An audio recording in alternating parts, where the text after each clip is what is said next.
The member for McMahon. Thanks very much, Mr Speaker. My question is to the Prime Minister.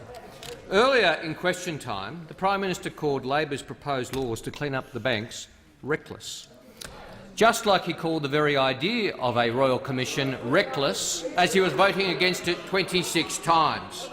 When will the Prime Minister learn his lesson, apologise to the Australian people for voting against the Royal Commission 26 times and schedule extra sitting weeks to work with Labor to finally clean up the banks? The Treasurer has the call. Thank you, Mr Speaker. There's only one side of politics that's provided a comprehensive response to the Royal Commission, and it's this side of politics, Mr Speaker. It's the Liberal and National Government. And the member for McMahon is all chirpy today, not only because he just got a question, but also because he's come up with part responses to 6% of the Hayne Royal Commission recommendations, Mr Speaker.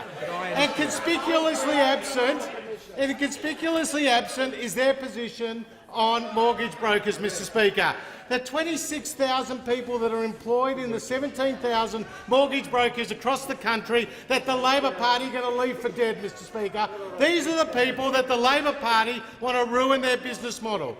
These are the people who are small business people. These are sole traders. They are in every regional community and every city community across this country, Mr Speaker, and they know that the Liberal and National Party are standing with them. And the member for McMahon has decided to leave the chamber, Mr Speaker. He's decided to leave the chamber because he doesn't like the answer, Mr Speaker. He doesn't like the answer, Mr Speaker, because the member for McMahon has been found wanting.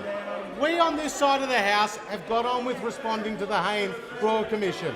We've passed legislation through the Senate in relation to two of the specific recommendations. We're getting on with the National Debt Mediation Scheme. We're getting on with the review of financial counselling, Mr Speaker. We're getting on with a direction to the Australian Financial Complaints Authority and setting up a compensation scheme of last resort, and we're getting on with taking action on all 76 recommendations. The Labor Party is being found wanting.